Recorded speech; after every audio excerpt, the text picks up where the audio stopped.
नमस्कार दोस्तों, मैं डॉक्टर संजय सर वेलकम करते हैं आपका अनअकैडमी यूपीएससी हिंदी चैनल पर। बच्चों, आज आपकी क्लास जो है पृथ्वीराज चौहान से जुड़ी हुई है और आज की क्लास में हम डिस्कस करेंगे चौहान वंश को। और चौहान वंश में मेन फोकस हमारा होगा विग्रहराज चतुर्थ पर और पृथ्वीराज चौहान तृतीय पर। ठीक है, क्योंकि दोनों का योगदान चौहान इतिहास में या उस समय के राजपूत इतिहास में काफ़ी महत्व रखता है, क्योंकि इनके राजनीतिक इतिहास के कारण ही हिंदुस्तान में एक नई सत्ता यानी जिसे आप मुस्लिम राजवंश या इस्लामिक स्टेट कहते हैं उसकी स्थापना हुई। ठीक है, क्योंकि आप ये जानते हैं बच्चों कि मोहम्मद गोरी अगर पृथ्वीराज चौहान को पराजित न करता तो हिंदुस्तान में शायद इस्लामिक सत्ता की स्थापना न होती। तो ये माना जाता है कि तराइन का युद्ध जो है काफ़ी महत्वपूर्ण था और इसीलिए आपके पिछली परीक्षाओं में कई बार तराइन के युद्ध को पूछा भी गया है। तो सभी लोग क्लास से जुड़ जाइए, आज हम डिस्कस करेंगे पृथ्वीराज चौहान को। बच्चों तो फटाफट जो है लाइक एंड शेयर कर दीजिए। आप लोग जो है लाइक एंड शेयर कर दीजिए, अभी आप लोग सभी लोग जुड़ नहीं पाए हैं। चलिए, राम जी, पांडे जी, ठीक है, सबको हमारी तरफ से बहुत सारा प्यार बच्चों। उनीश जी, चलिए फटाफट सभी लोग जुड़ जाइए। स्वाति जी, शशांक जी, देवशिखा, अमनीश राठौर, शशांक, कृतिपाल, अभिमन्यु सिंह, कुलदीप सिंह। चलिए बच्चों, तो क्लास स्टार्ट करते हैं धीरे धीरे। आप लोग लाइक एंड शेयर करते रहिए ताकि संख्या आपकी बढ़ सके। और एक बार हम फिर से थोड़ा सा एडमिशन प्रोसेस आपको बता देते हैं, सब्सक्रिप्शन कैसे लिया जाता है। तो आपको पता है कि मॉडर्न हिस्ट्री की हमारी क्लास स्टार्ट है, ये 15 जून से क्लास कंटिन्यू है बच्चों, जो 4 से 5 इसकी टाइम रखी गई है। इसमें सब्सक्रिप्शन आपको लेना है, एडमिशन लेना है, तो उसके लिए क्या करना होगा, आपको प्ले स्टोर पे जाकर जो है अनअकैडमी ऐप डाउनलोड करना है। अनअकैडमी ऐप डाउनलोड करने के बाद जो है आपकी जो क्लासेज होंगी वो कैसे चलेंगी, लाइव क्लासेज होंगी बच्चों। ठीक है, उसमें टेस्ट शेड्यूल भी इंक्लूड है, चूँकि मेंस का कोर्स है तो उसमें टेस्ट शेड्यूल जो है वो आंसर राइटिंग का है। ठीक है, डाउट क्लियरिंग सेशन होगा, हर 3 दिन बाद जो है एक आपका डाउट क्लियरिंग सेशन होता है, जिसमें आपके जितने भी आपके डाउट्स हैं उसको क्लियर किया जाता है। इसके लिए आपको क्या करना होगा, सब्सक्रिप्शन लेने के लिए अनअकैडमी लर्निंग ऐप अपने मोबाइल में डाउनलोड करना होगा। डाउनलोड करने के बाद उसको इंस्टॉल करना है बच्चों। इंस्टॉल करने के बाद जो है आपको अनअकैडमी प्लस पे जाना है। ठीक है, अनअकैडमी प्लस पे जाकर आपको यूपीएससी सीएससी अपने कोर्स को सिलेक्ट करना है। आपका कोर्स है यूपीएससी सीएससी यानी सिविल सर्विस एग्जाम। और इसके बाद जो है अगला स्टेप होगा गेट सब्सक्रिप्शन का। गेट सब्सक्रिप्शन पे आप जैसे ही क्लिक करेंगे आपके सामने सब्सक्रिप्शन ओपन हो जाएंगे। ठीक है, जो आपका सब्सक्रिप्शन है इसमें आपको 6 मंथ, 3 मंथ, 1 ईयर, 2 ईयर का सब्सक्रिप्शन है। ज़्यादातर फोकस बच्चे जो है 1 ईयर, 2 ईयर के सब्सक्रिप्शन पर होना चाहिए, क्योंकि यहाँ पर एक प्रॉपर वे में कंप्लीट तैयारी आपकी हो पाती है। ठीक है, तो जो 1 ईयर की फ़ी है वो 44,000 है, 2 ईयर की फ़ी 64,000 है। लेकिन अगर हमारे रेफरल कोड SKY लाइव, ये हमारा रेफरल कोड है, अगर आप बच्चों इसका यूज करते हैं तो आपकी फ़ीस में 10% का डिडक्शन हो जाएगा, यानी 10% का आपको लाभ हो जाएगा। लाइव माने रेफरल कोड यूज करना मत भूलिएगा, SKY लाइव है। ठीक है, और तब आपकी फ़ीस जो है 1000 माने 1 ईयर की 39,600 होगी और 2 ईयर की 57,600 होगी। तो फीस में अगर आपको माने छूट लेना है तो आपको हमारा कोड, रेफरल कोड हमारा है SKY लाइव, इसको यूज करना होगा बच्चों। ठीक है, तो सभी लोग फटाफट जो है सब्सक्रिप्शन ले लीजिए। और फिर एक हमारी एक नई शुरुआत, काफ़ी बच्चे ले चुके हैं। ठीक है, जो लोग नहीं लिए हैं वो किसी भी तरह से लेने की कोशिश करिए। ठीक है, क्योंकि प्री एग्ज़ाम तो आप यहाँ पर पढ़ ही रहे हैं बच्चों, लेकिन जब तक आप मेंस की प्रिपरेशन नहीं करेंगे उसका कोई मतलब नहीं है। ठीक है, ये चीज़ें भूल जाएंगी फिर आपको कुछ दिनों बाद, और फिर मन करेगा कि फिर जो है पढ़ा जाए। ठीक है, चलिए तो क्लास को कंटिन्यू करते हैं। और आज की क्लास में बारिश बहुत तेज़ हो रही है बाहर बच्चों, मौसम बहुत अच्छा है और लाइट ना होने की वजह से गर्मी काफ़ी ज़्यादा है, लेकिन क्लास रखना है। देखते हैं, क्लास कंप्लीट हो जानी चाहिए। चलिए,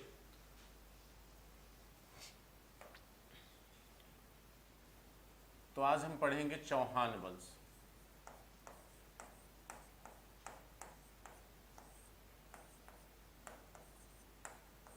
ठीक है, चौहान वंश। ठीक है, चलिए थोड़ा सा चौहान वंश के समय की राजनीतिक स्थिति को देख लेते हैं कि इस समय की राजनीतिक कंडीशन क्या थी चौहानों के समय। देखिए हिंदुस्तान में इस समय और कौन कौन से राजवंश थे उसको भी समझने की कोशिश करिए।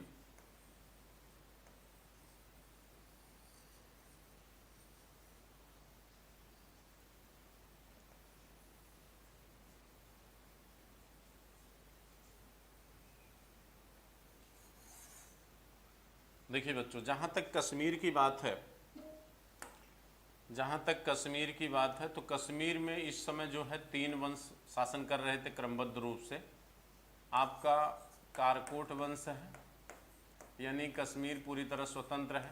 कारकोट वंश, उत्पल वंश और लोहार वंश, ये 3 वंश यहाँ पर क्रमशः शासन कर रहे थे। कारकोट वंश, उत्पल वंश और लोहार वंश, ये 3 वंश आपके कश्मीर में थे। ठीक है, अब देखिए नीचे आइए जो है, तो आपका जो ये गुजरात है यहाँ पर चालुक्य वंश था, जिसे आप सोलंकी शासक कहते हैं। चालुक्य वंश या इसी को सोलंकी वंश भी कहा जाता है। इसी को बच्चों सोलंकी वंश भी कहते हैं। और ये जो क्षेत्र है आपका पंजाब का जो क्षेत्र है बच्चों, ये चूँकि मोहम्मद गजनवी इसके पहले आक्रमण कर चुका था, तो ये जो मुल्तान का क्षेत्र है यह जो है गजनवी के सूबेदार शाहरुख के नियंत्रण में था। तो ये क्षेत्र कहीं न कहीं यानी भारत का प्रवेश द्वार अभी तक खुला हुआ है, कोई भी विदेशी सत्ता आसानी से आ सकती है, लेकिन उसके लिए इसको हराना होगा। देखिए फिर आप जो है ये नीचे आइए जो है बच्चों, तो दिल्ली है, और दिल्ली में इस समय जो है तोमर वंश थे। दिल्ली में तोमर शासक थे, यानी तोमर वंश था यहाँ पर दिल्ली में। ठीक है, दिल्ली के नीचे आप आएंगे तो दिल्ली के नीचे आपका राजस्थान से लगा हुआ जो क्षेत्र है, इसको राजस्थान से जो लगा क्षेत्र है, ये जो है चौहानों का है। ये जो राजस्थान से लगा क्षेत्र है यहाँ पर चौहान वंश है। चौहान वंश बच्चों, ये आपका ये दिल्ली है, दिल्ली है। ठीक, अब देखिए अब यहाँ नीचे आप आ जाइए, मालवा का क्षेत्र है, यहाँ परमार वंश है। मालवा के क्षेत्र में परमार वंश था। ठीक है, ये एमपी का जो और उत्तर प्रदेश का निचला क्षेत्र जो है, या एमपी का कहिए जो छतरपुर का जो क्षेत्र है, ठीक है, यहाँ पे चंदेल वंश थे, जजाकभुत्य चंदेल वंश, ये चंदेल थे। ठीक है, और ये जो क्षेत्र है, ये पूरा ये क्षेत्र आपका जो है गढ़वाल वंश है। गढ़वाल वंश, गढ़वाल वंश के जो प्रारंभिक राजधानी थी वाराणसी थी। गढ़वालों की प्रारंभिक राजधानी वाराणसी थी, बाद में इनकी राजधानी कन्नौज बन जाती है। ठीक, और इसी गढ़वाल वंश का राजा हुआ करता था जयचंद। ठीक है, देखिए तो ये अब इसमें सबसे श्रेष्ठ सत्ता के रूप में कौन है? चौहान है बच्चों। दक्षिण में आप देखेंगे इस समय, दक्षिण में ये देखिए, ये आपका कोंकण तट है, ये कोंकण तट है। कोंकण तट में इस समय शिलाहार वंश था। कोंकण तट में कौन था इस समय बच्चों? शिलाहार वंश है यहाँ पर। और ये आपका जो बंगाल का क्षेत्र है, तो बंगाल में पाल वंश का पतन हो चुका है, पाल वंश का पतन हो चुका है। और यहाँ पर जो है, यहाँ पर जो है ये बंगाल है। ठीक है, और इस क्षेत्र में ये यहाँ पर आपका सेन वंश था। कौन सा वंश है?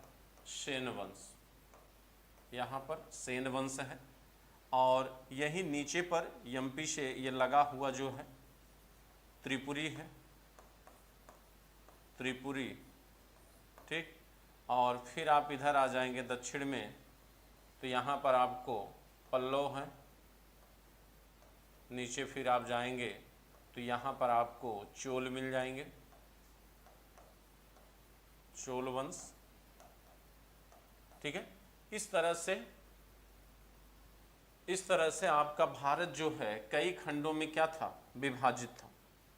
इस तरह आपका भारत बच्चों कई खंडों में क्या है, विभाजित था, ठीक है। तो जिस वंश को आप पढ़ने चल रहे हैं उस वंश का नाम है चौहान वंश, जो आपका ये है, ये आपके चौहान वंश है, जो पहले सामंत हुआ करते थे किसके, प्रतिहारों के। जिस चौहान वंश को आप पढ़ने चल रहे हैं ये पहले प्रतिहार वंश के सामंत हुआ करते थे।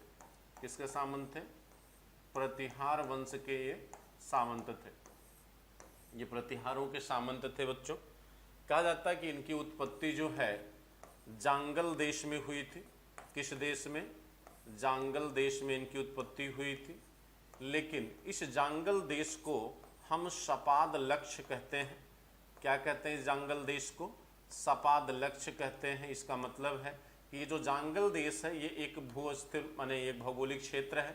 सपाद लक्ष्य का मतलब होता है 125 ग्राम वाला क्षेत्र, 125 गांव वाला क्षेत्र, 125 गांव या ग्राम वाला क्षेत्र। तो यह एक ऐसा क्षेत्र था जिसमें कुल 125 गांव थे, जिसको मिलाकर सभा क्या कहा गया, सपाद लक्ष्य कहा गया। और इसी सपाद लक्ष्य को जांगल देश कहा गया है, ठीक है। कहा जाता है कि इन गांवों के लोग जो है क्षेत्रीय देवी शाकंभरी की पूजा किया करते थे। ये जो गांव के लोग थे ये वहाँ की क्षेत्रीय देवी थी जिनका नाम था शाकंभरी देवी। कहा जाता है कि ये शाकंभरी देवी इतना ज़्यादा लोकप्रिय थी बच्चों इस गांवों में कि ये जो चौहान जो यहाँ से एक वंश के रूप में कन्वर्ट हुए, इन्हें हम शाकंभरी के चौहान वंश कहते हैं। इन्हें हम क्या कहते हैं, शाकंभरी के चौहान वंश कहते हैं। जैसे कभी कभी क्या होता है कि कोई देवता या कोई मंदिर इतना फेमस हो जाता है कि वह किसी एक नाम का, किसी एक भौगोलिक क्षेत्र का प्रतीक बन जाता है, ठीक है। जैसे आपको अगर मैं आपको कहूँ कि बाबा विश्वनाथ की नगरी, बाबा विश्वनाथ की नगरी, तो बाबा विश्वनाथ की नगरी किसे कहते हैं बताइए, बाबा विश्वनाथ की नगरी किसे कहा जाता है बच्चों। थोड़ा लाइक एंड शेयर कर दीजिए। आप लोग जो है अभी 50 पे आप लोग रुके हुए हो, अच्छा नहीं लगता जो है। आप लोग कम से कम इतना तो कर ही सकते हैं।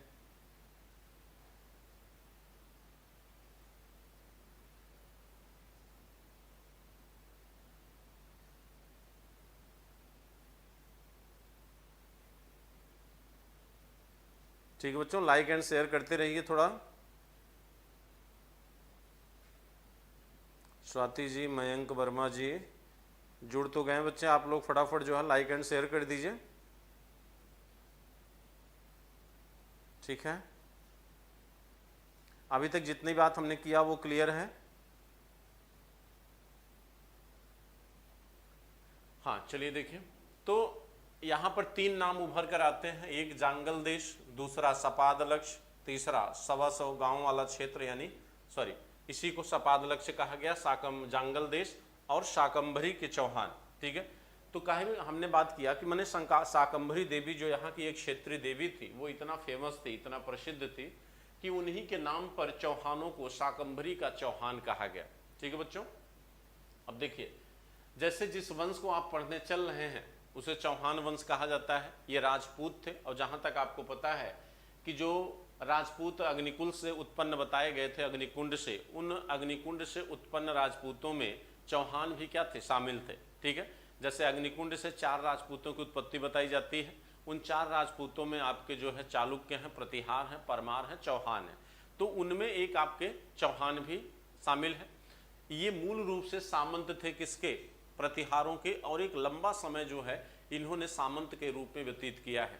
लेकिन कहा जाता है कि वासुदेव एक शासक है जो चौहान वंश का संस्थापक माना जाता है। इस वंश का संस्थापक कौन है बच्चों, वासुदेव। इस वंश का संस्थापक कौन है, वासुदेव। लेकिन सच्चाई ये है कि ये जो है अभी सामंती अवस्था से पूरी तरह उबर नहीं पाए थे, यानी अभी भी ये कहीं न कहीं सामंती अवस्था में बने हुए थे बच्चों। हाँ, अंतर ये था कि इन्होंने एक स्वतंत्र सत्ता का संचालन शुरू कर दिया था और इन्होंने अपने क्षेत्र की एक राजधानी भी घोषित कर दिया था जिसका नाम था अहिछत्रपुर। इन्होंने राजधानी किसको बनाया था? राजधानी बनाया था बच्चों इन्होंने अहिछत्रपुर को।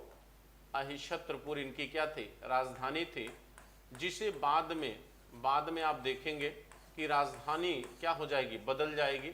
जब अजयराज शासक आएगा, यानी चौहान वंश में एक शासक होता है अजयराज, ठीक, जो अजमेर नगर की क्या करेगा? स्थापना करेगा।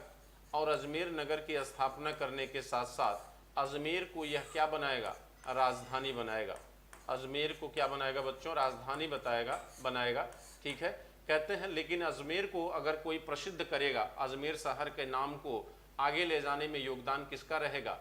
विग्रहराज चतुर्थ का, ठीक है। विग्रहराज चतुर्थ जो चौहान वंश का सबसे श्रेष्ठ शासक माना जाता है। अगर श्रेष्ठता के रूप में देखा जाए तो विग्रहराज चतुर्थ जो है ये सबसे श्रेष्ठ शासक था, इसलिए क्योंकि सबसे अधिक भूभाग इसी के समय जीता गया। लेकिन अगर प्रसिद्धि के मामले में देखा जाए कि प्रसिद्ध सबसे कौन था, तो प्रसिद्ध जो है पृथ्वीराज चौहान यानी रायपिथौरा था। पृथ्वीराज चौहान सबसे प्रसिद्ध शासक हुआ करता था, ठीक है। पृथ्वीराज तृतीय, जिन्हें रायपिथौरा आप कहते हैं बच्चों, ये सबसे प्रसिद्ध शासक हुआ करते थे। लेकिन अगर योग्यता के आधार पर देखा जाए, यानी उपलब्धियों के आधार पर देखा जाए, तो उपलब्धियां सबसे ज्यादा किसकी थी? विग्रहराज चतुर्थ की थी, ठीक है। तो चलिए इस क्रम में हम आगे बढ़ते हैं और धीरे धीरे हम समझने की कोशिश करते हैं बच्चों। लेकिन आपको पहले मैं बता दूं कि केवल 2 राजाओं का योगदान ही इस तरह का है कि जिनको पढ़ा जाना चाहिए, एक विग्रहराज चतुर्थ और दूसरा पृथ्वीराज चौहान, ठीक है। क्योंकि चौहान वंशावली ये बहुत बड़ी है, बहुत लंबी है बच्चों, लेकिन इसमें 2 राजाओं के योगदान को हम आपको बताने की कोशिश करेंगे जो आपकी परीक्षा के लिए इम्पोर्टेंट भी है और महत्वपूर्ण भी है, ठीक है। उनकी चर्चा की जाएगी, ठीक है। तो चलिए, तो वास्तव में सत्ता का संस्थापक तो कौन था? वासुदेव था। लेकिन वासुदेव जो है केवल अपनी एक केंद्र की स्थापना कर सका, यानी वासुदेव जो है अपने समय स्वतंत्र सत्ता के संचालन का क्या किया? प्रारंभ किया, ठीक है। लेकिन अभी भी प्रतिहारों की सामंती अवस्था से पूरी तरह अपने को स्वतंत्र इसने नहीं किया था, ठीक। अच्छा, दूसरी बात कहा जाता है कि इसके बाद जो शासक बने, जैसे सामंतराज, जैसे चंद्रराज, चंदनराज, जैसे वाकपतिराज, इसके बाद शासक बनते हैं, उनका भी कोई राजनीतिक योगदान नहीं है। देखिए, संस्थापक के तौर पर अगर आप देखें बच्चों, तो संस्थापक कौन है इसका? वासुदेव। वासुदेव संस्थापक है, लेकिन ये भी अभी सामंती अवस्था से वो नहीं है, माने स्वतंत्र नहीं है। इसके बाद सामंतराज शासक बनता है, यह कुछ क्षेत्रों को जीतकर अपने राज्य में शामिल किया। इसके बाद चंदनराज शासक बना, चंदनराज शासक बनता है। चंदनराज के बाद जो है वाकपतिराज शासक बना। वाकपतिराज एक योग्य शासक था, ठीक है। यह जो है चौहान वंश में थोड़ा विस्तार करता है, अपने पड़ोसी राज्यों को जीतने की कोशिश करता है, ठीक है। तो वाकपतिराज का एक योगदान माना जाता है, और योगदान वह अगर है तो कहा जाता है कि इसने चौहानों को इतना मजबूत बना दिया कि ये प्रतिहारों से स्वतंत्र होने की स्थिति में आ गए। यानी वाकपतिराज के योगदान को हम इस तरह से देख सकते हैं, कहा जाता है कि इसने माने चौहान वंश को इतना योग्य बना दिया, प्रतिहारों से स्वतंत्र होने के योग्य बनाए। इस तरह से आप कह सकते हैं कि ये सामंती अवस्था से अपने आप को स्वतंत्र कर सके, इस योग्य बनाया। प्रतिहारों से स्वतंत्र होने योग्य, प्रतिहारों से स्वतंत्र होने योग्य इसने बनाया। इसने कहा जाता है कि इसने स्वतंत्र होने योग्य बनाया, और जो अगला शासक आएगा वह पूरी तरह से अपने को प्रतिहारों से क्या कर लेगा? अलग कर लेगा। वाकपतिराज ने स्वतंत्र उपाधि भी धारण किया, जिसे कहा जाता है महाराज।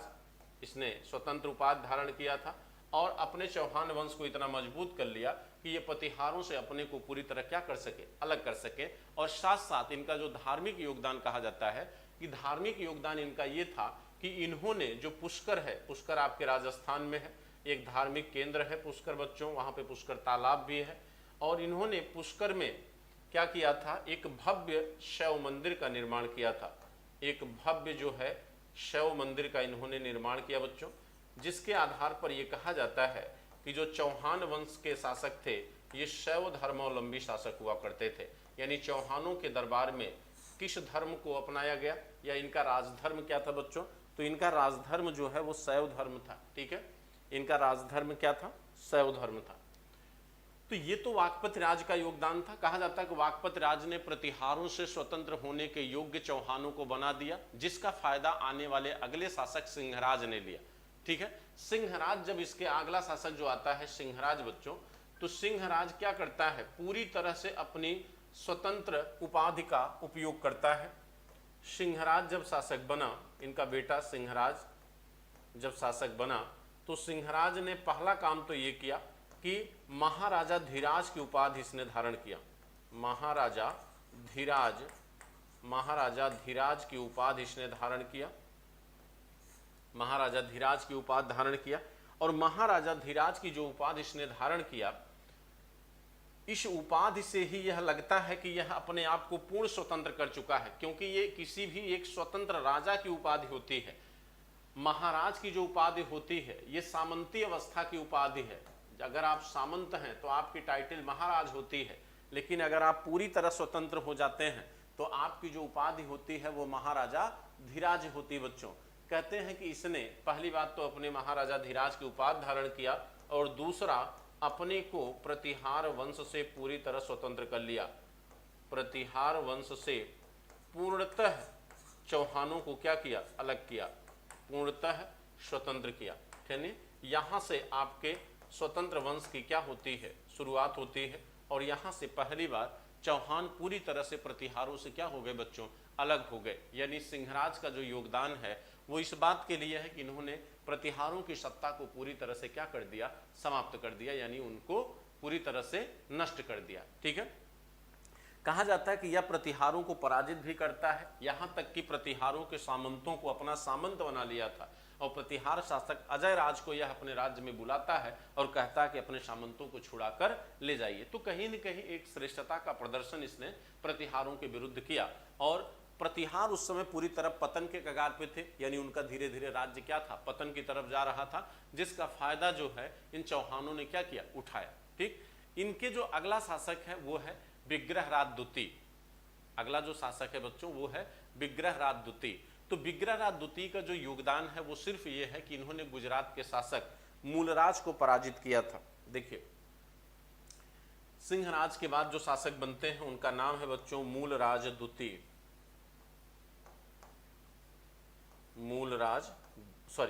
विग्रहराज द्वितीय, मूलराज को इन्होंने पराजित किया था।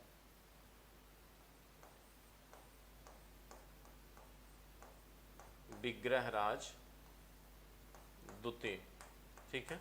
इन्होंने, अब देखिए यहां से गुजरात से संघर्ष इनका शुरू होगा।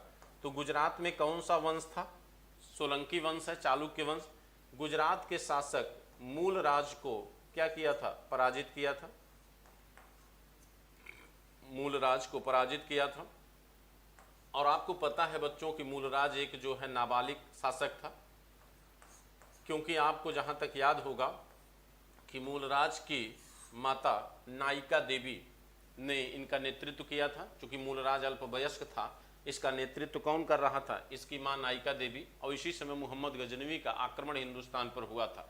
तो उस समय चौहानों में शासक हुआ करते थे विग्रहराज द्वितीय, और यहाँ पर गुजरात में शासक हुआ करता था कौन, मूलराज द्वितीय। कुछ किताबों में यहाँ पर शासक भीम को बताया गया है, ठीक है, भीम फर्स्ट। ठीक, तो चलिए आगे बढ़ते हैं। विग्रहराज द्वितीय के बाद जो है कहा जाता है कि चौहानों की वंशावली फिर से क्या होने लगी, कमजोर होने लगी।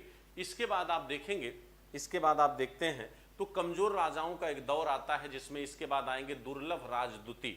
ठीक है, दुर्लभ राज द्वितीय, गोविंद राज द्वितीय, दुर्लभ राज तृतीय, फिर एक और शासक आता है बच्चों, इतने ज्यादा राजा हैं कि नाम उनके मिस हो जाते हैं। ठीक है, तो यहां पर हम बात कर रहे थे कि दुर्लभ राज द्वितीय जो आते हैं, इनके बाद आते हैं दुर्लभ राज द्वितीय। तो दुर्लभ राज द्वितीय का योगदान सिर्फ इतना है कि दुर्लभ राज द्वितीय जब शासक थे उसी समय मोहम्मद गजनवी ने पराजित किया था किसको? कन्नौज शासक को पराजित किया था। और आपको पता है कि कन्नौज शासक राज्यपाल कन्नौज को छोड़कर भाग गया था, ठीक, जिसकी वजह से चंदेल शासक जो है विद्याधर ने गजनवी के विरुद्ध एक जो है संगठन बनाया था। उस संगठन में चौहानों की तरफ से शामिल होने वाला शासक कौन था? दुर्लभ राज द्वितीय था। ठीक है, दुर्लभ राज द्वितीय जो है उस समय उस संघ में शामिल हुआ था जो संघ गजनवी के विरुद्ध बना था।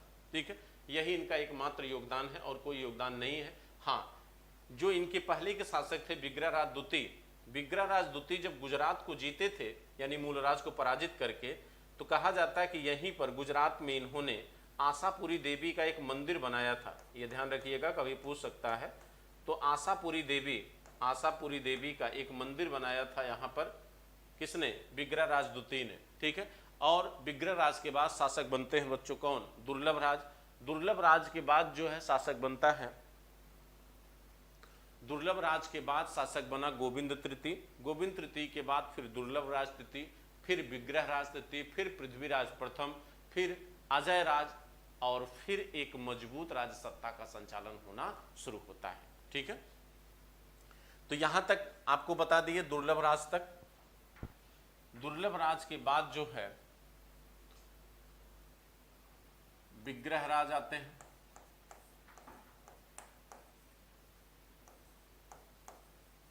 विग्रहराज तृतीय आता है। विग्रहराज तृतीय के बाद फिर जो है दुर्लभ राज तृतीय आते हैं। देखिए, तृतीय वाली जो श्रेणी है ये कहीं भी बहुत अपना महत्व तो नहीं दर्शा पाते, लेकिन जो चतुर्थ वाली श्रेणी आएगी जिसमें विग्रहराज चतुर्थ आएगा वह अपने महत्व को दर्शाएगा, वह उसका राजनीतिक महत्व आपको दिखाई देगा बच्चों। ठीक है, इसके बाद विग्रहराज तृतीय, फिर अजय राज आता है। विग्रहराज तृतीय हो गया, दुर्लभ राज तृतीय, फिर अजय राज। अजय राज के योगदान को जरा देखिए। अजय राज ने ही अजमेर नगर की स्थापना किया था। इसने अजमेर नगर की स्थापना किया, अजमेर नगर बनाया और इसे क्या किया? राजधानी बनाया बच्चों, इसे राजधानी बनाता है। ठीक है, इसे राजधानी बनाता है।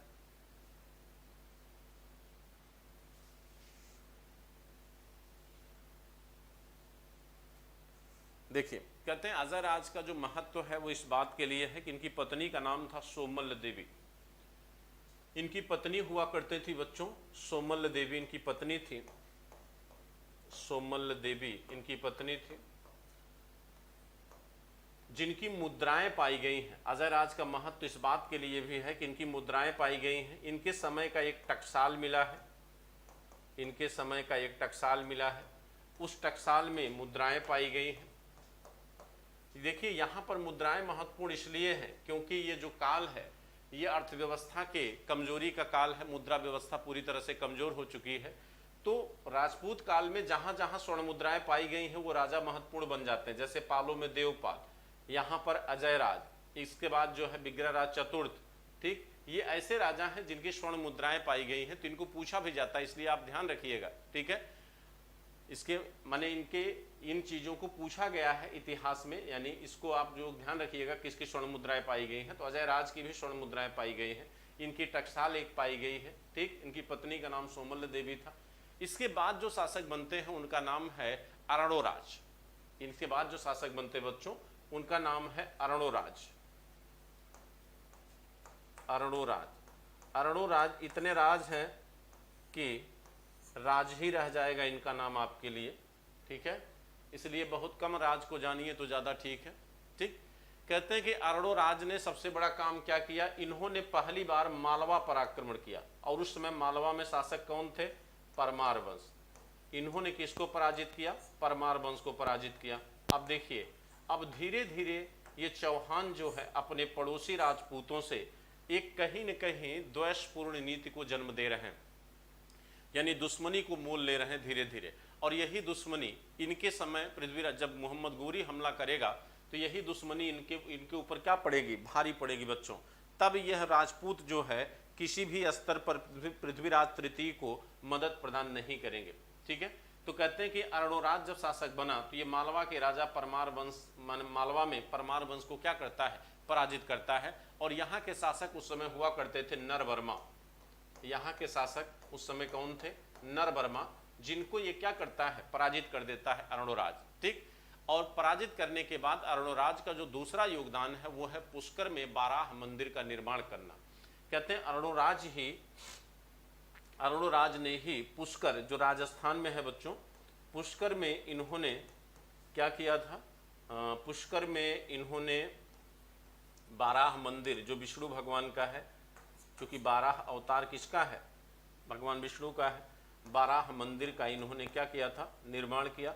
और यह बाराह मंदिर आपको जहाँ तक याद है कि जहांगीर ने इसे क्या किया था, नष्ट कर दिया था, तोड़ दिया था। ठीक, हालांकि जहांगीर कट्टर इस्लामिक व्यक्ति नहीं था, हिंदू धर्म का विरोधी नहीं था, लेकिन राजनीतिक कारणों से इसे उसने तोड़ा था बाराह मंदिर को, जिस बाराह मंदिर का निर्माण अरुणोराज के द्वारा किया गया था। ठीक है, अरुणोराज के बाद अब चौहान वंश में एक योग्य राजाओं की विरासत धीरे धीरे क्या होगी, पनपना शुरू करेगी। कहा जाता है कि अरुणोराज के बाद जो सत्ता में आया उसका नाम था विग्रहराज चतुर्थ, जो पूरे चौहान वंश का सबसे योग्य राजा माना जाता है। पूरे चौहान वंश का सबसे योग्य राजा माना जाता है बच्चों।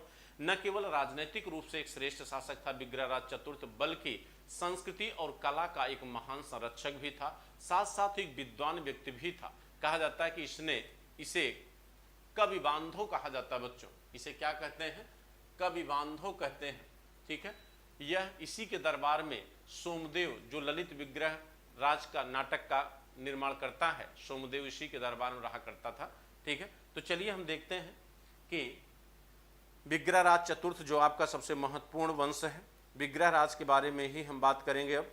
चलिए सभी लोग तैयार हो जाइए और एक बार लाइक एंड शेयर कर दीजिए, कम से कम संख्या तो बढ़ जाए बच्चों। गर्मी इतनी है, लाइट नहीं है, फिर भी पढ़ा रहा हूं आप लोगों को। ठीक है, चलिए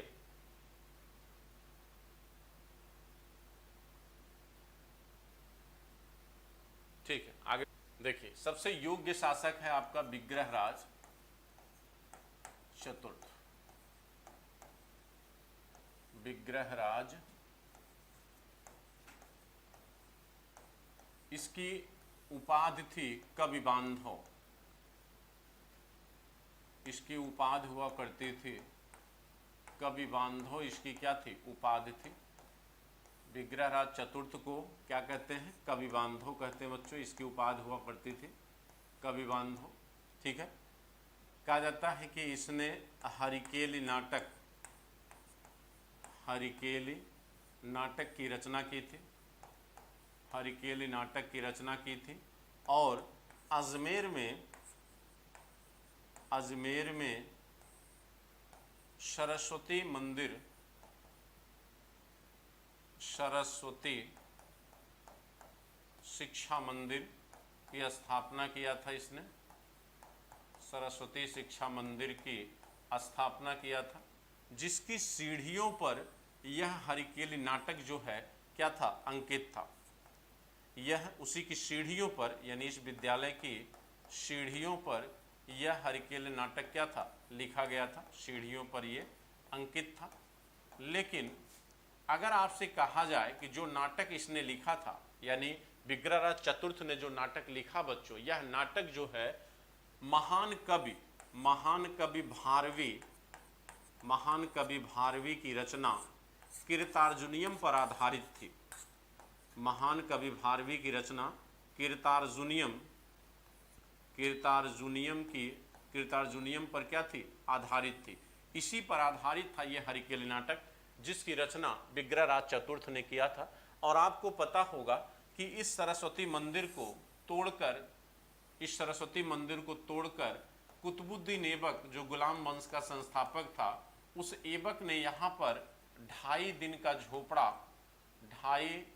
का झोपड़ा नामक एक क्या बना दिया, मस्जिद बना दिया।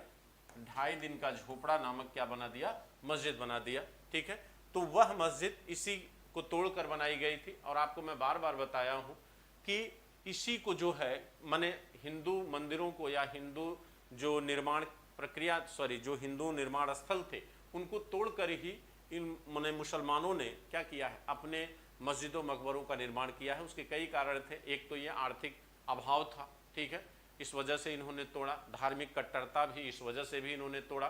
तो कई कारण थे जिसकी वजह से इन्होंने भारतीय धार्मिक केंद्रों को नुकसान पहुंचाने का प्रयास किया, ठीक है। कहते हैं कि विग्रहराज चतुर्थ के बारे में, विग्रहराज चतुर्थ के विषय में हमें दो चीज़ों से जानकारी मिलती है। एक जो है इनका अभिलेख है जिसका नाम है शिवालिक का अभिलेख। एक तो इनका अभिलेख है शिवालिक का अभिलेख, जिससे हमें विग्रहराज चतुर्थ के बारे में जानकारी मिलती है। और दूसरा सोमदेव, सोमदेव जो इनके दरबार में रहा करता था, सोमदेव इन्हीं के दरबार में रहा करता था बच्चों। और सोमदेव की किताब का नाम है ललित विग्रहराज, जो बहुत ही महत्वपूर्ण एक नाटक है। इनकी किताब का नाम क्या है, ललित विग्रहराज, जो एक बहुत ही इम्पोर्टेंट किताब है। इस किताब से ललित विग्रहराज, तो विग्रहराज चतुर्थ के बारे में हमें दो आधारों से पता चलता है। एक, सोमदेव द्वारा लिखा गया ललित विग्रहराज, क्योंकि सोमदेव इन्हीं के दरबार में रहा करता था। और इनका एक अभिलेख मिला है जिसको नाम है शिवालिक अभिलेख। इस अभिलेख से हमें जानकारी प्राप्त होती है। कहा जाता है कि जो कविबांधव उपाधि थी, ये जो कविबांधव उपाधि है बच्चों, ये सोमदेव के द्वारा ही दी गई थी। किसको, चतुर्थ विग्रहराज को। और इसके साथ साथ एक उपाधि और थी जो इसका नाम है विशल देव। विग्रहराज चतुर्थ को विशल देव भी कहा गया है, ठीक है। तो चलिए देखते हैं। कहा जाता है कि विग्रहराज चतुर्थ के समय ही, विग्रहराज चतुर्थ के समय ही बच्चों चौहानों का जो है चरमोत्कर्ष दिखाई देता है। और इसी समय जो है भारतीय भूभाग की विजय चौहान वंश के द्वारा प्रारंभ की गई। कहा जाता है कि सबसे पहले इसी समय विग्रहराज चतुर्थ ने दिल्ली क्षेत्र को जीता, जिसे उस समय ढिल्लिका कहा जाता है। दिल्ली को हम योगिनीपुर भी कहते हैं, ठीक। उस समय यहाँ पर राजा था जिसका नाम था तंवर। कहते हैं दिल्ली में बच्चों उस समय एक राजा थे जिनका नाम था तंवर। और आप जानते हैं कि दिल्ली की स्थापना तोमरों के द्वारा की गई है, ठीक है। तो कहा जाता है कि यहाँ पर जो है चतुर्थ विग्रहराज चतुर्थ क्या करता है कि दिल्ली को जीत लेता है। और यहाँ पर राजा तंवर को ये क्या करता है, पराजित कर देता है। लेकिन आप गौर करिए बच्चों, तो दिल्ली को जीत तो लेता है। देखिए कहते हैं कि इस दिल्ली को, ये जो दिल्ली है ये है दिल्ली, इस दिल्ली को जीत लेता है कौन, विग्रहराज चतुर्थ। और यहाँ पे राजा है कौन, राजा तंवर यहाँ के राजा थे उस समय। लेकिन दिल्ली को जीतकर चौहानों ने दिल्ली को माने अपने में शामिल नहीं किया। विग्रहराज चतुर्थ जो है इस दिल्ली को एक बफर स्टेट बना देता है। क्या बनाता है, बफर स्टेट। बफर स्टेट का मतलब होता है कि वह क्षेत्र जो दो राज्यों के बीच हो, दो राज्यों के बीच हो। अगर यह बफर स्टेट न होता तो कहीं न कहीं जो आपके ये कन्नौज हैं, कन्नौज के गढ़वाल शासक, इनकी सीमा जो है ये चौहानों से टकराती, ठीक है। और गढ़वाल शासक हमेशा दिल्ली को चाह रहे थे, ठीक है। दिल्ली को लेकर ही गढ़वालों और चौहानों के बीच हमेशा संघर्ष बना रहा, एक प्रतिस्पर्धा बनी रही, ठीक है। तो कहीं न कहीं एक बफर स्टेट के रूप में चौहानों ने दिल्ली का उपयोग किया। किसके किसके बीच, गढ़वाल वंश के बीच और अपने बीच, ठीक। तो दिल्ली को विग्रहराज चतुर्थ जीतता भले है बच्चों, लेकिन पूरी तरह से अपने अधीन नहीं किया। इसी के बगल का एक क्षेत्र है हांसी, ठीक है, उसको भी जीता था। और हांसी को असिका कहा गया है उस समय। हांसी क्षेत्र को क्या कहा गया है, असिका। हांसी क्षेत्र को हम असिका कहते हैं, ठीक है। ये दिल्ली के बगल का क्षेत्र है। त्रिपुरी आपके एमपी के जबलपुर में पड़ता है, ठीक है बच्चों। त्रिपुरी को लेके कंफ्यूजन है तो वो जबलपुर में पड़ता है। अब देखिए कहते हैं यहाँ पर दिल्ली को जीतकर एक बफर स्टेट बनाया गया। और साथ साथ कहा जाता है कि इन चौहानों ने अपना धावा कहाँ तक बोला, मुल्तान और लाहौर तक। विग्रहराज चतुर्थ जो है अपनी उत्तरी सीमा को कहाँ तक बढ़ा लेता है, लाहौर तक बढ़ाया, मुल्तान तक। और यहाँ पर मोहम्मद गजनवी के उत्तराधिकारी शाहरुख को क्या करता है, पराजित करता है। शाहरुख को क्या कर देता है, पराजित करता है, ठीक। माने कहने का मतलब है कि अपना वर्चस्व जो है उत्तर भारत में दिखाया। यहाँ पर ये परमाणु को पुनः क्या किया, पराजित किया। यहाँ पर दिल्ली को जीत लिया, ठीक। तो इस तरह जो है विग्रहराज चतुर्थ के समय जो है चौहान वंश का काफ़ी क्या हो जाता, विस्तार हो जाता। हालांकि ये युद्ध आपसे पूछे नहीं जाएंगे क्योंकि युद्धों का कोई नाम नहीं है, इन युद्धों का कोई राजनीतिक महत्व नहीं है, ठीक है। तो युद्ध वही पूछे जाते हैं जो अपना एक राजनीतिक महत्व स्थापित करें, ठीक है। विग्रहराज चतुर्थ के बारे में कहा जाता है कि यह हिमालय से लेके विंध्य क्षेत्र के सभी राज्यों को जीत लिया था। किस वजह से? तीर्थ यात्रा की वजह से। कहा जाता है कि धार्मिक प्रवृत्ति का व्यक्ति था, विद्वान था, कला और संस्कृति का सम्मान करने वाला व्यक्ति था।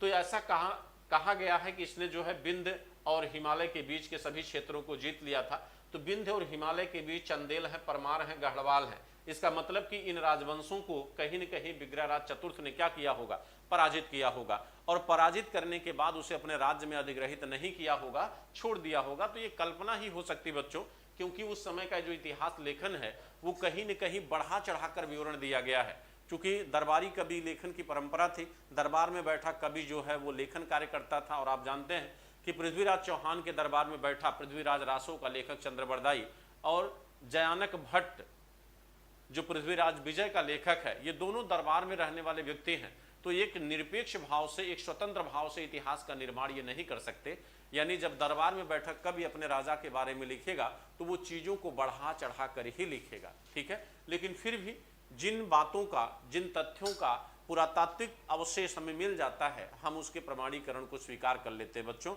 तो जो बातें हमको विग्रहराज चतुर्थ के बारे में पुरातात्विक तौर पर भी प्राप्त होती हैं, उनके आधार पर अगर देखा जाए तो वास्तव में विग्रहराज चतुर्थ एक योग्य शासक था, ठीक है। अच्छा, दूसरी चीज ये कहा जाता है कि राजस्थान में जो सम्मान पुष्कर तालाब का था, वही सम्मान विग्रहराज चतुर्थ के द्वारा स्थापित जो है एक झील थी जिसका नाम था विशल सागर झील।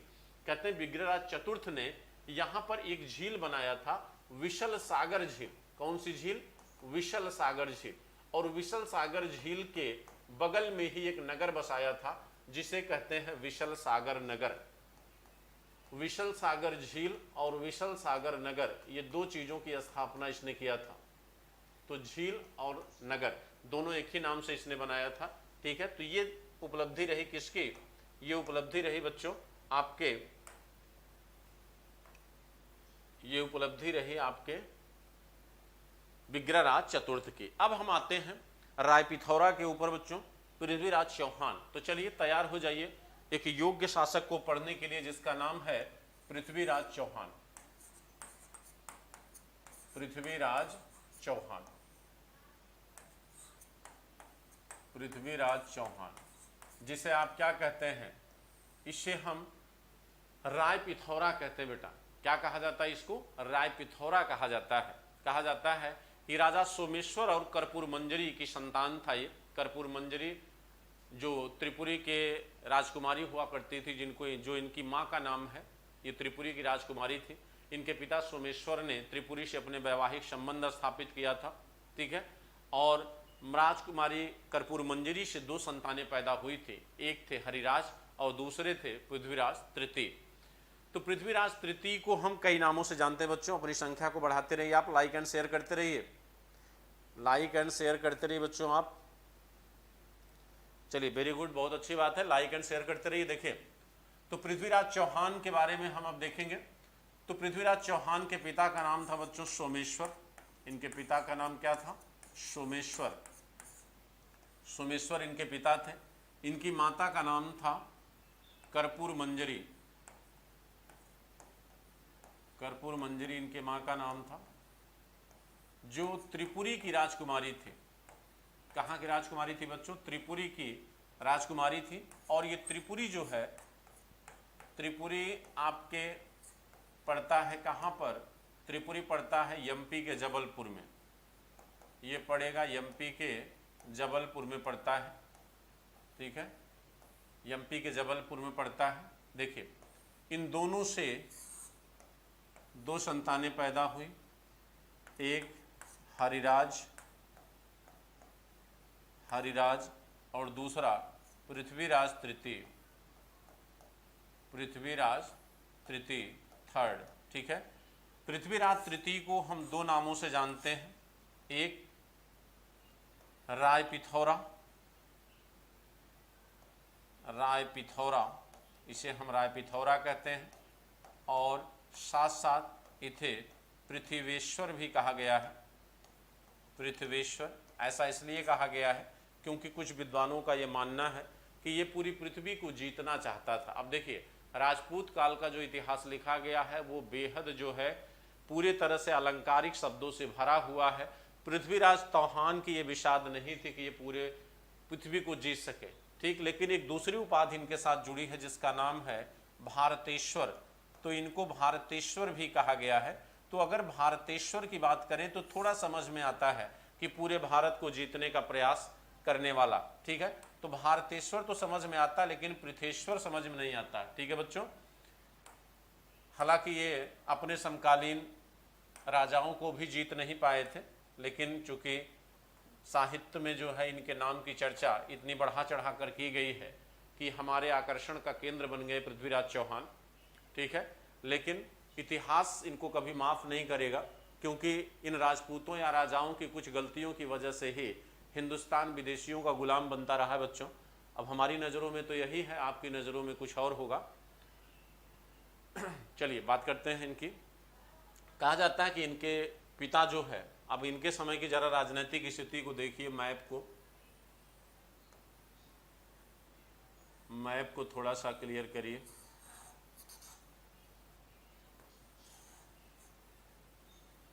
ये देखिए कहते हैं कि यहां पर इस समय शासक कौन है बच्चों,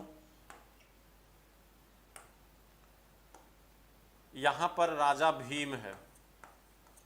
और जहां तक राजा भीम की बात है तो भीम जो है इस समय चौहानों का कट्टर दुश्मन है। ये चौहान है, ठीक है, इन चौहानों का कट्टर दुश्मन है भीम। क्यों? क्योंकि जब पृथ्वीराज चौहान के चाचा यहाँ शासक थे तो कहा जाता है कि भीम के 7 पुत्रों की हत्या हो गई थी इनके राज्य में, ठीक है, क्योंकि वो लोग यही शरण लिए हुए थे जिसकी हत्या इनके चाचा लोगों ने कर दिया था। तो एक पुश्तैनी दुश्मनी चालुक्य वंश से बनी हुई थी, क्योंकि इस समय गुजरात में चालुक्य वंश थे। अच्छा, दूसरा देखिए, यहाँ पर आप देखेंगे जो जजाक भुत्ति है यानी बुंदेलखंड का जो क्षेत्र है, यानी चंदेलों का जो क्षेत्र है, तो चंदेल में इस समय यहाँ पर राजा है परमर्दिन देव। चंदेल राजा कौन है? परमर्दिन देव। चंदेल राजा इस समय कौन है बच्चों? परमर्दिन देव, ठीक है। इसके बाद ये जो क्षेत्र है ये आपका है गढ़वाल वंश। गढ़वाल वंश, गढ़वाल वंश में शासक इस समय है जयचंद। गढ़वाल वंश में शासक इस समय कौन है? जयचंद है, ठीक है। अब देखिए कहते हैं कि जो गढ़वाल वंश है, गढ़वाल वंश और चौहान वंश के बीच दिल्ली को लेकर संघर्ष होता रहा। दिल्ली पर हमेशा जो है गढ़वालों की नज़र गड़ी थी और जयचंद जो है दिल्ली पर अधिकार चाहता था, ठीक।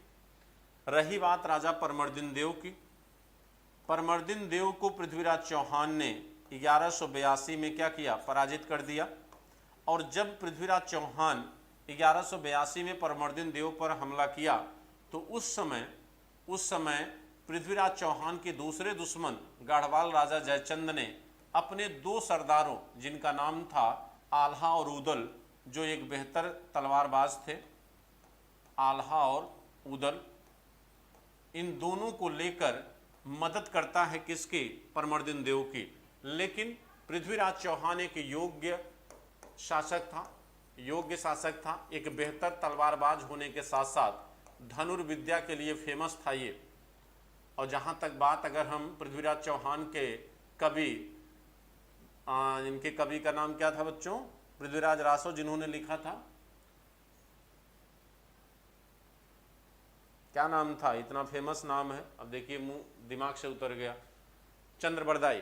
तो चंद्रबरदाई साहब ने जो बात किया है, चंद्रबरदाई साहब ने इनको एक योग्य धनुर्धर कहा है। केवल योग्य धनुर्धर ही नहीं, इतना ज्यादा योग्य इनको बता दिए हैं कि कहें ये शब्दवेदी बाण चलाया करते थे। कौन सा बाण चलाते थे? शब्दवेदी बाण चलाते थे बच्चों।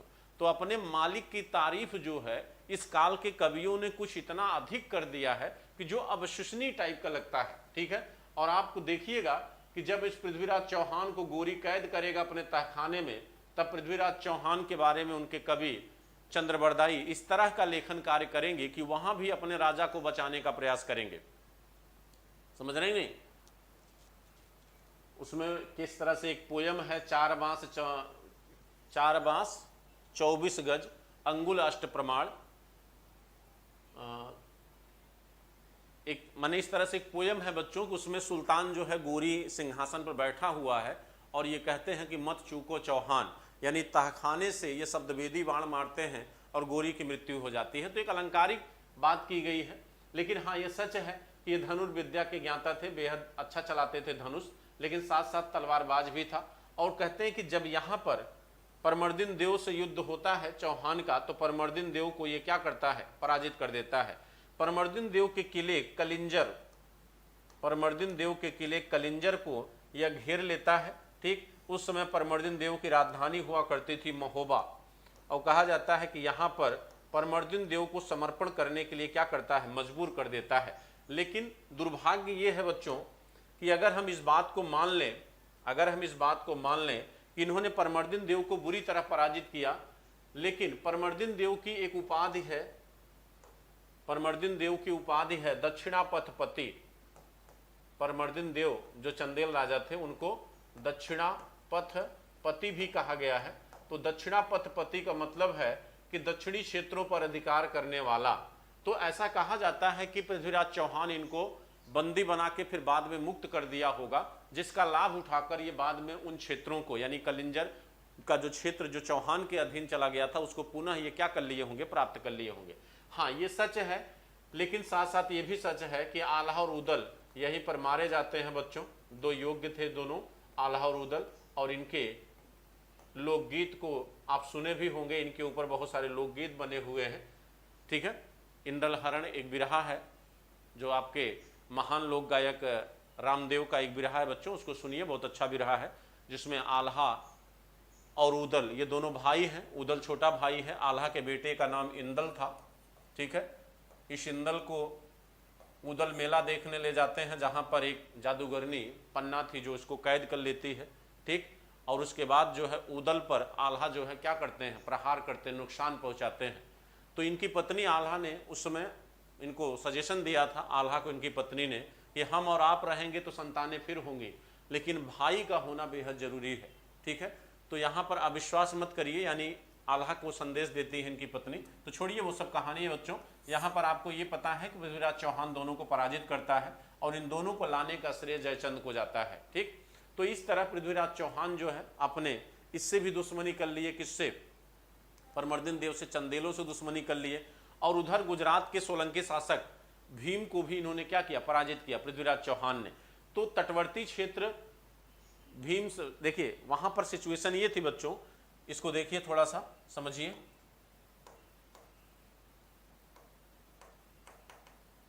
देखिए कहते हैं कि हुआ ये कि यहां पर सोलंकी राजा कौन है, भीम, सोलंकी राजा यहां भीम था। आपको याद होगा कि 1178 में गोरी ने गुजरात पर हमला किया था। तो जब गोरी गुजरात पर हमला किया तब ये पृथ्वीराज चौहान ने भीम की मदद नहीं किया, ठीक। तो जब गोरी चौहान पर हमला करेगा 1191 में तराइन में, तो भीम इनकी मदद भी नहीं करेगा।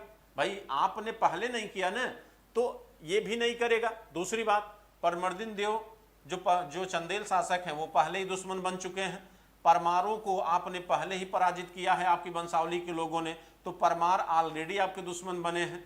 चंदेल भी आपके दुश्मन बने हैं, ये भी आपका दुश्मन हो गया। बचे गढ़वाल, तो गढ़वाल जो है दिल्ली को लेके आपसे दुश्मनी पाल बैठे हैं। तो यहाँ पर दुश्मनी चौहानों और गढ़वालों की जो है और गंभीर तब हो गई जब रानी संयोगिता का अपहरण कर लिया किसने, पृथ्वीराज चौहान ने।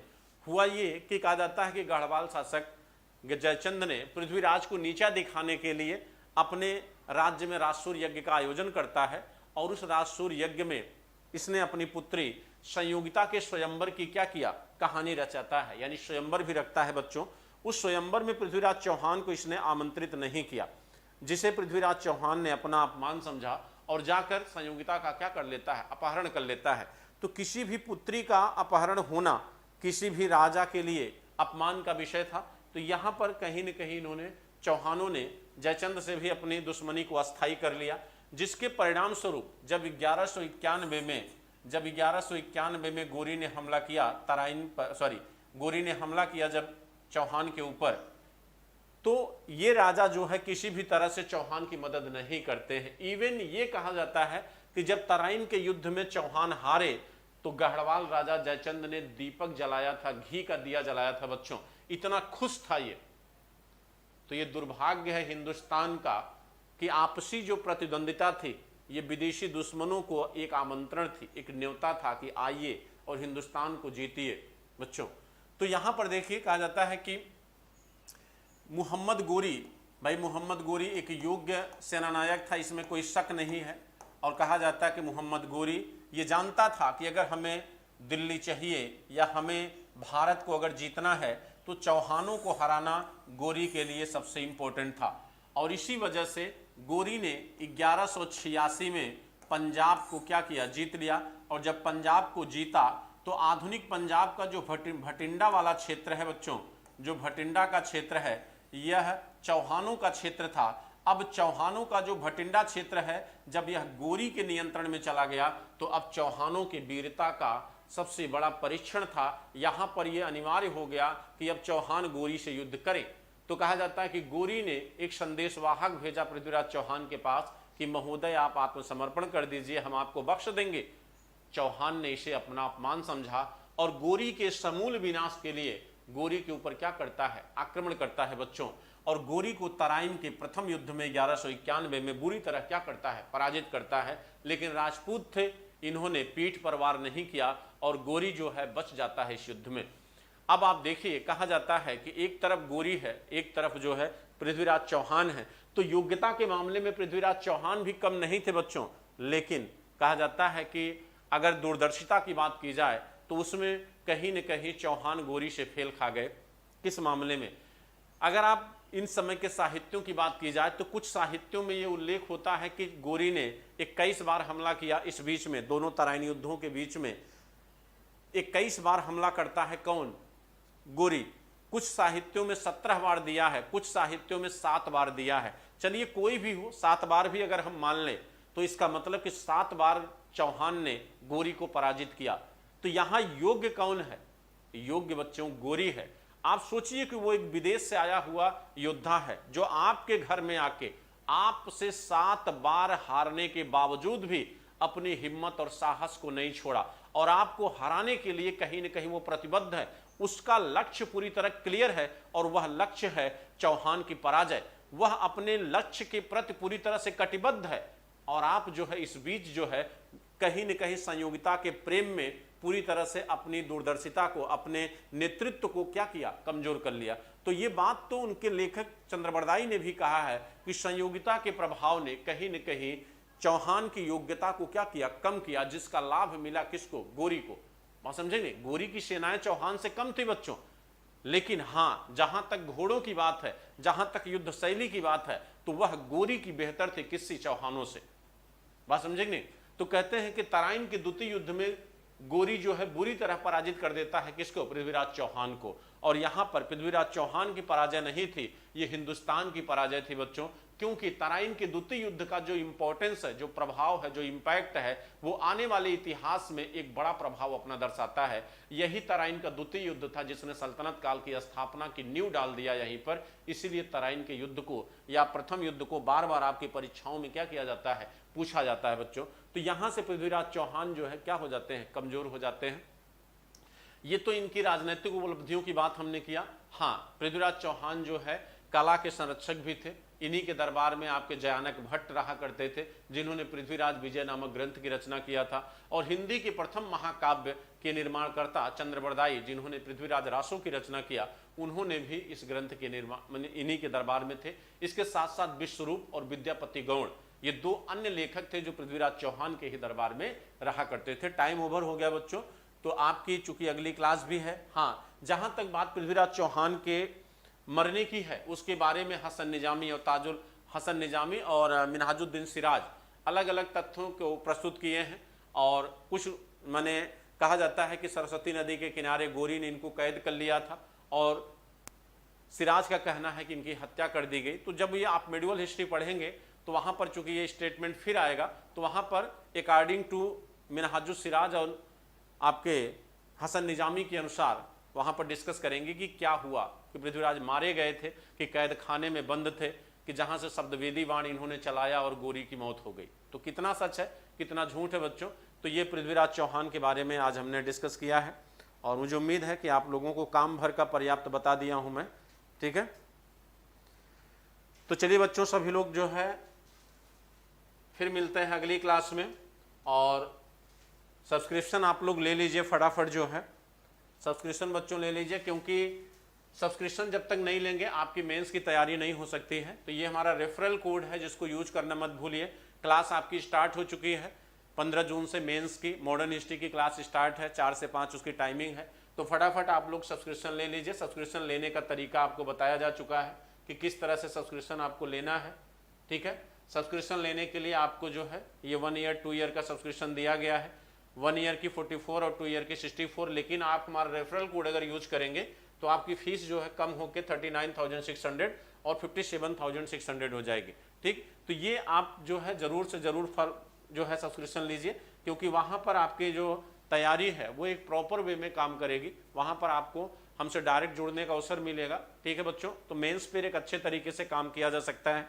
और साथ साथ आप जो है चैनल को सब्सक्राइब जरूर करें बेल आइकन के साथ, और अपने जो है लाइक एंड शेयर करते रहिए। चलिए सभी लोग जो है, सबको हमारी तरफ से बहुत सारा प्यार बच्चों। अंकित जी, रोहित जी, आप लोग जुड़िए कम से कम जो है बच्चों। ठीक है, चलिए ठीक है, थैंक यू, गुड नाइट।